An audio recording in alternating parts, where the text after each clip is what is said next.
C'est quoi le Fab Lab? Pour répondre à ces questions, déjà je vous ramène au niveau du Fab Lab Culture Center, DevQuagnep qui signifie déjà fais-le avec tout le monde. Alors le Fab Lab c'est quoi? Le Fab Lab c'est un espace où tout public peut venir et apporter une partie de son imagination. C'est quoi apporter une partie de son imagination? C'est qu'ensemble on essaie de faire quelque chose.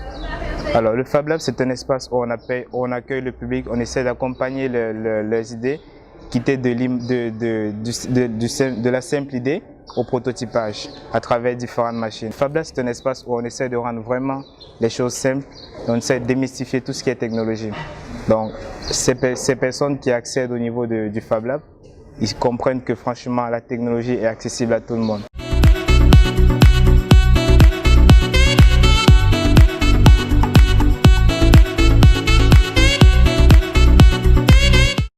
C'est seulement le nom qui est nouveau chez nous, mais des Fab Labs, ça a toujours existé ici au Sénégal.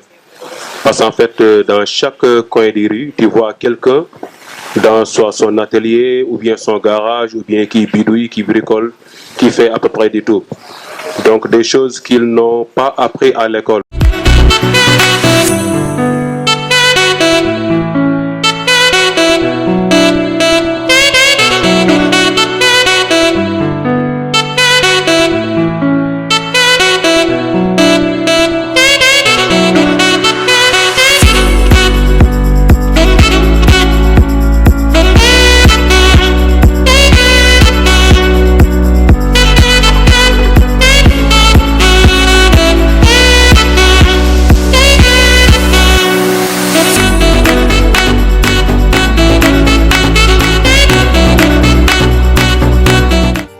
Nous avons des machines telles que l'imprimante 3D, découpeuse laser et les CNC. En fait, le CNC, c'est une machine à commande numérique. Il faut juste préciser que toutes ces machines sont des machines à commande numérique. Les différentes machines avec lesquelles nous travaillons, il faut savoir que ces machines ne sont pas accessibles facilement à tout le monde. Donc, quand les personnes arrivent, ils découvrent un nouveau monde.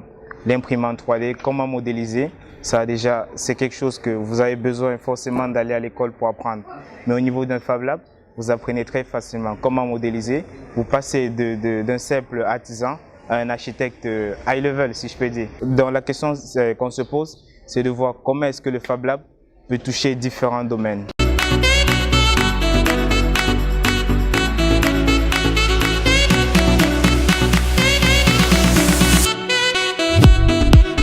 Donc les perspectives du Fab Lab, c'est quoi? C'est de voir quels sont les domaines où on peut toucher au maximum.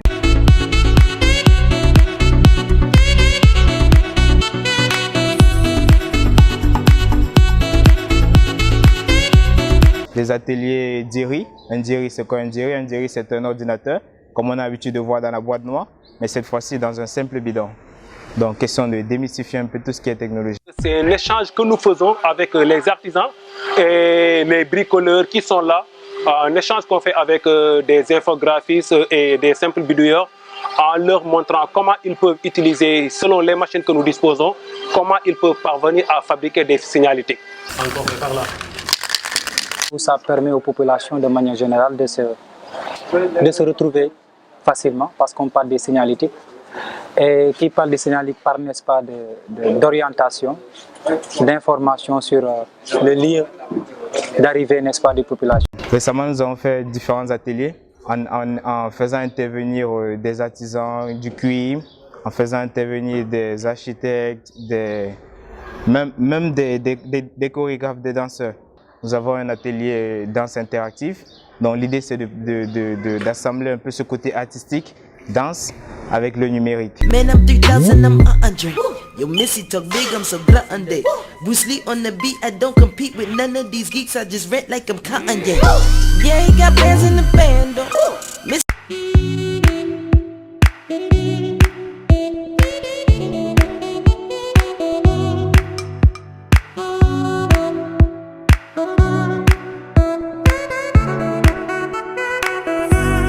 Nous avons récupéré pas mal de matériel qui servent maintenant de déchets que nous avons utilisés en vue de créer les énergies renouvelables et à long terme et avec des moyens très accessibles à la population. Le tarif du courant, ça va se baisser la facture parce qu'on va chercher à éclairer le jardin à moindre coût avec une éolienne ou un panneau solaire. Là, le travail consiste à faire une balançoire avec un système d'énergie cinétique et solaire.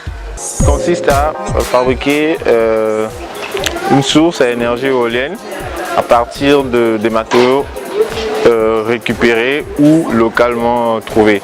Donc on est parti des tutoriels qu'on a trouvés sur internet et avec 4 équipes qui sont divisées pour chaque type d'éléments dont on a besoin pour avoir le produit au final, donc l'éolienne. Alors moi je pense que l'éolienne c'est l'énergie du présent parce qu'en fait on en trouve dans les campagnes, en Afrique, enfin en Europe en tout cas on en trouve dans les campagnes, en Afrique ça commence à arriver dans les campagnes, mais c'est l'énergie du futur aussi parce que je pense que ça va arriver dans les villes parce qu'on voit que dans les villes africaines on a des problèmes d'électricité.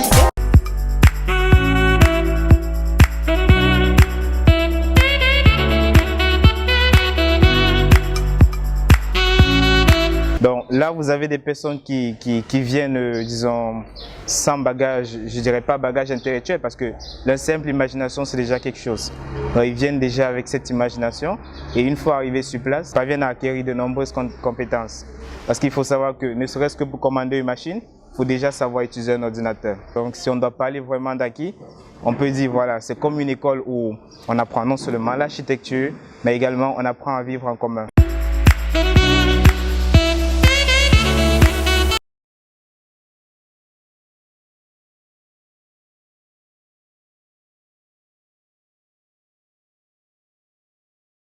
Cet atelier, franchement, moi, c'est un rêve. Parce qu'en fait, c'est la réalité virtuelle, donc c'était pas très arrivé ici, ou bien pas très avancé. Donc moi, c'est la première fois que je tombe dessus. Et ça m'a poussé vraiment à faire ce dont j'avais la paresse de faire. Par exemple, l'animation 2D. Je devais en faire, mais à chaque fois, j'avais la paresse. Mais avec ça, je l'ai fait sans même le faire exprès. On a appris beaucoup de choses. Et voilà, au premier vue, on ne pensait pas pouvoir le faire. Mais après l'explication des formateurs et tout, on a pu réaliser quand même quelque chose et c'était excellent. Nous, on a fait la vidéo réalité virtuelle, vidéo 360. On a été à Gorée et on a essayé d'expliquer l'histoire de Gorée à notre manière.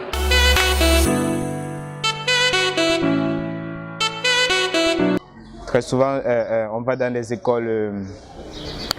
écoles pour essayer de démystifier un peu toutes ces technologies, notamment un projet que nous avions, le projet Cheikh Anta Diop Fab Academy. Il s'agissait d'aller pour partager les connaissances, essayer de faire des ateliers en électronique, initiation en électronique, à des tout petits, des enfants de 8, 9, 10 ans comme ça.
déplaçons très souvent parce que le Fab Lab, ce n'est pas forcément un espace où voilà, on va rester sur place, on dit on attend le public.